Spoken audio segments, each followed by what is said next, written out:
PSC ടോക്സിലേക്ക് ഏവർക്കും വീണ്ടും സ്വാഗതം. വീണ്ടും ബാലകൃഷ്ണൻ സാറിൻ്റെ ഗൈഡിൽ നിന്നും തിരഞ്ഞെടുത്ത പ്രധാനപ്പെട്ട കുറച്ച് ക്വസ്റ്റ്യൻസുമായാണ് വീഡിയോ ചെയ്യുന്നത്. മികച്ച അധ്യാപന പരിചയമുള്ള സാറിൻ്റെ പല വർഷങ്ങളിലായി സ്ഥിരമായി ചോദിച്ചു വന്നിരുന്ന ചോദ്യങ്ങൾ ഉൾപ്പെടുത്തിക്കൊണ്ടുള്ളൊരു പുസ്തകമാണിത്. എല്ലാവർക്കും അഫോർഡബിൾ ആയിരിക്കണമെന്നില്ല. അതുകൊണ്ടാണ് അതിൽ നിന്നും തിരഞ്ഞെടുത്ത പലപ്പോഴും പലരും ഇൻ്റർവ്യൂ അനുഭവങ്ങളിൽ പറഞ്ഞു കേട്ട ഭാഗങ്ങളിൽ ടോപ്പിക്കുകൾ ബേസ് ചെയ്തിട്ടുള്ള ചോദ്യങ്ങൾ ഉൾപ്പെടുത്തിക്കൊണ്ട് വീഡിയോ തയ്യാറാക്കിയിരിക്കുന്നത്. ഏവർക്കും ഉപകാരപ്രദമാകും എന്ന് തന്നെ വിശ്വസിക്കുന്നു. ആദ്യത്തെ ചോദ്യം, 2005 ദേശീയ പാഠ്യപദ്ധതി രൂപീകരണത്തിൽ പാലിച്ച മാർഗനിർദ്ദേശക തത്വങ്ങൾ എന്തെല്ലാം? അറിവിനെ സ്കൂളിന് പുറത്തുള്ള ജീവിതവുമായി ബന്ധപ്പെടുത്തുക, കാണാപ്പാഠം പഠിക്കുന്ന രീതി ഒഴിവാക്കുക, പാഠപുസ്തകങ്ങൾക്ക് അപ്പുറത്തേക്ക് പാഠ്യപ്രവർത്തനങ്ങളെ വികസിപ്പിക്കുക, പരീക്ഷകൾക്ക് കൂടുതൽ അയവുള്ളതാക്കുകയും ക്ലാസ് മുറിയിലെ പഠനാനുഭവങ്ങളുമായി അവയെ ഉദ്ഗ്രഥിക്കുകയും ചെയ്യുക. രാജ്യത്തെ ജനാധിപത്യ പ്രക്രിയകളിൽ പരസ്പരം താൽപ്പര്യമെടുക്കുക, വ്യത്യാസങ്ങൾക്ക് അതീതമായ ഒരു സ്വത്വം വളർത്തിക്കൊണ്ടുവരിക. ഇതെല്ലാമാണ് 2005 പാഠ്യപദ്ധതി പരിഷ്കരണത്തിൽ വളരെ വലിയൊരു ചേഞ്ചാണ് വിദ്യാഭ്യാസത്തിൽ വരുത്തിയിട്ടുള്ളത്. കാണാതെ പഠിച്ച് ഉത്തരം എഴുതുക എന്നൊരു സിസ്റ്റം തന്നെ മാറിയത് ഈ 2005 ദേശീയ പാഠ്യപദ്ധതി നിലവിൽ വന്നതോടു കൂടിയിട്ടാണ്. അറിവിനെ സ്കൂളിന് പുറത്തുള്ള ജീവിതവുമായി ബന്ധപ്പെടുത്തുകയാണ് ഇതിൽ പ്രധാനമായും ചെയ്തിട്ടുള്ളത്. അതുപോലെ പാഠപുസ്തകങ്ങൾക്ക് അപ്പുറത്തേക്ക് പാഠ്യപ്രവർത്തനങ്ങളെ കൊണ്ടുപോവുകയും അങ്ങനെ കുട്ടികളെ പഠനാനുഭവങ്ങളിലൂടെ അതുപോലെ തന്നെ മികച്ച ഒരു സാമൂഹ്യ വ്യക്തിയായി, ഒരു സാമൂഹ്യ ജീവിയായി മാറ്റുവാനായിട്ട് ഈ ഒരു പാഠ്യപദ്ധതി നിർദ്ദേശം മുന്നോട്ട് വയ്ക്കുന്നുണ്ട്.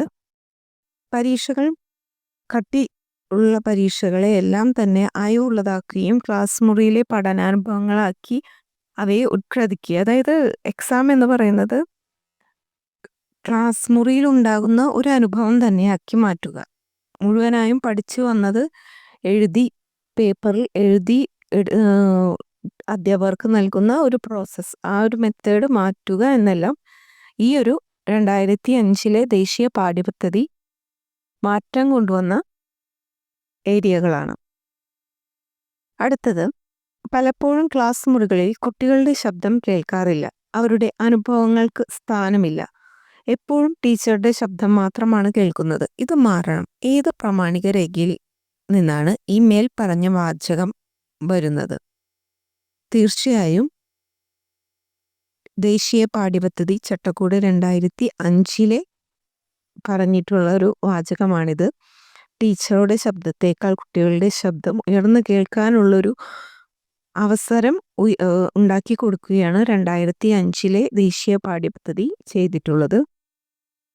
ECCEയുടെ പ്രധാന ലക്ഷ്യം എന്താണ്? ശിശുക്കളുടെ സർവോന്മുഖമായ ശാരീരികവും മാനസികവും വൈകാരികവും സാമൂഹികവുമായ വളർച്ചയും സ്കൂൾ തയ്യാറെടുപ്പിന് ഉതകും വിധമുള്ള പരിചരണവും അവസരങ്ങളും അനുഭവങ്ങളും ശിശുക്കൾക്ക് പകർന്നു നൽകുക എന്നതാണ് ECCEയുടെ പ്രധാന ലക്ഷ്യം. കുട്ടികളുടെ പൂർണ്ണമായ എല്ലാ ഭാഗങ്ങളിൽ നിന്നുള്ള പൂർണ്ണമായ വളർച്ച, ശാരീരികവും മാനസികവും വൈകാരികവും സാമൂഹികവുമായ വളർച്ചയ്ക്ക് ഊന്നൽ നൽകിക്കൊണ്ടുള്ള ഒന്നാണിത്. നെക്സ്റ്റ് വൺ, ബ്രിഡ്ജ് കോഴ്സ് എന്നതുകൊണ്ട് എന്താണ് അർത്ഥമാക്കുന്നത്? സ്കൂളിന് പുറത്തുള്ള കുട്ടികൾക്ക് പഠനം നടത്താനും അവരുടെ പ്രായത്തിന് അനുയോജ്യമായ പഠനത്തോട് അവരെ കൂട്ടിയോജിപ്പിക്കാനും സഹായിക്കുന്ന വിധത്തിൽ നടത്തിവരുന്ന കോഴ്സുകളാണ് ബ്രിഡ്ജ് കോഴ്സുകൾ എന്ന് പറയുന്നത്. സ്കൂളിന് പുറത്തുള്ള കുട്ടികൾക്ക് പഠനം നടത്താനും അവരുടെ പ്രായത്തിന് അനുയോജ്യമായ പഠനത്തോട് അവരെ കൂട്ടിയോജിപ്പിക്കുവാനും, അതായത് പലപ്പോഴും കുട്ടികൾ പഠനം നിർത്തിപ്പോകാം, അങ്ങനെയുള്ളവരെ പഠനത്തിലേക്ക് തിരിച്ചു കൊണ്ടുവരാനുള്ളൊരു ബ്രിഡ്ജ്, ഒരു പാലമായിട്ടുള്ള ഒരു ലിങ്ക് എന്നെല്ലാം പറയാം. ഇതിനെയാണ് ബ്രിഡ്ജ് കോഴ്സ് എന്നതുകൊണ്ട് ഉദ്ദേശിക്കുന്നത്. ഉൾക്കൊള്ളൽ വിദ്യാഭ്യാസം എന്നാൽ എന്ത്? ഇൻക്ലൂസീവ് എഡ്യൂക്കേഷൻ എല്ലായ്പ്പോഴും ക്വസ്റ്റ്യൻ വരുന്നൊരു മേഖലയാണ്.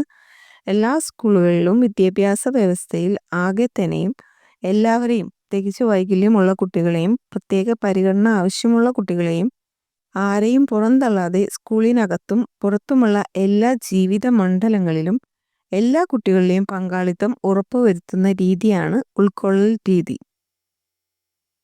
എല്ലാ കുട്ടികളെയും ഒരേ ഇമ്പോർട്ടൻസോടുകൂടി ക്ലാസ് റൂമിൽ കാണുക എന്നതാണ് ഉൾക്കൊള്ളൽ വിദ്യാഭ്യാസത്തിലൂടെ.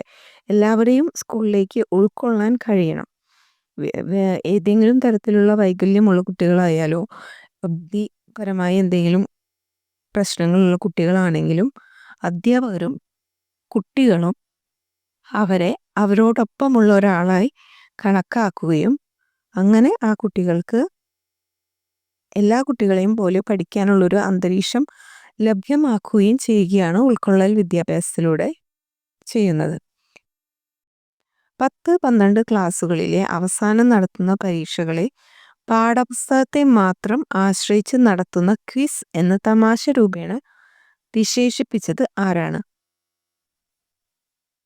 10+2 ക്ലാസ്സുകളിലെ പരീക്ഷകൾ വളരെ ഇമ്പോർട്ടൻ്റ് ആണ്. അത് തീർച്ചയായും പഠനം ടെക്സ്റ്റ് ബുക്കിൽ എന്തു പഠിക്കുന്നു അതിനെ ബേസ് ചെയ്തിട്ട് മാത്രമാണ് എക്സാം നടത്തുന്നത്. ഇപ്പോഴത്തതിനേക്കാൾ പണ്ട് ഒരു നമ്മൾ സാധാരണ പറയും പഠിച്ചത് ഛർദ്ദിക്കുക എന്ന് പറയുന്ന ഒരു ടൈം, അത്രയും നമ്മൾ പഠിക്കാൻ മെമ്മറി പവർ ഉള്ള കുട്ടികൾക്ക് നല്ല വിജയം കരസ്ഥമാക്കാം എന്നുള്ളൊരു അവസ്ഥയായിരുന്നു. ഈ ഒരു വ്യവസ്ഥയെ കളിയാക്കിക്കൊണ്ട് പറഞ്ഞത് പ്രൊഫസർ യശ്പാലാണ്.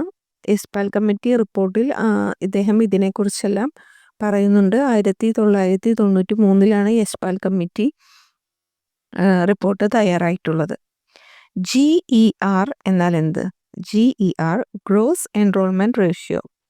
ഗ്രോസ് എൻറോൾമെന്റ് റേഷ്യോ ഒരു നിശ്ചിത ക്ലാസ്സിൽ പഠിക്കേണ്ട പ്രായം പൂർത്തിയാക്കിയവരിൽ എത്ര ശതമാനം പേർ ആ ക്ലാസ്സിലേക്ക് എൻറോൾ ചെയ്യപ്പെട്ടു എന്ന കണക്ക് ശതമാനത്തിൽ ലഭിക്കുന്നതാണ് GER ഗ്രോസ് എൻറോൾമെന്റ് റേഷ്യോ. എന്താണ് സക്സസ് പദ്ധതി? പൂർണ്ണരൂപം എന്താണ്?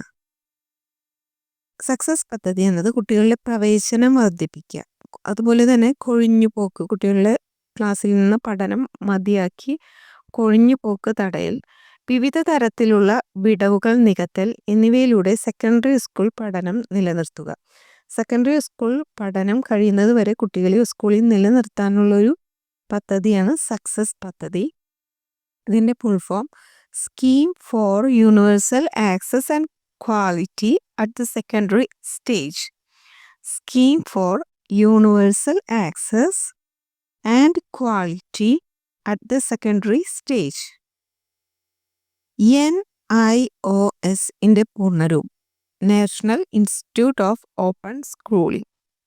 National institute of open schooling എന്നതാണ് NIOS ൻ്റെ പൂർണ്ണരൂപം. ദേശീയ അധ്യാപക വിദ്യാഭ്യാസ ചട്ടക്കൂട് നിലവിൽ വന്നത് എന്ന്? 2009 ദേശീയ അധ്യാപക വിദ്യാഭ്യാസ ചട്ടക്കൂട് നിലവിൽ വന്നത്. 6 മുതൽ 14 വയസ്സ് വരെയുള്ള കുട്ടികൾക്ക് സൗജന്യ നിർബന്ധിത വിദ്യാഭ്യാസം മൗലിക അവകാശമാക്കിയത് എപ്പോഴാണ്? 2009 ഇങ്ങനെ ഒന്ന് വന്നത്. 2010 ഏപ്രിൽ 1 ഇത് നിലവിൽ വന്നത്.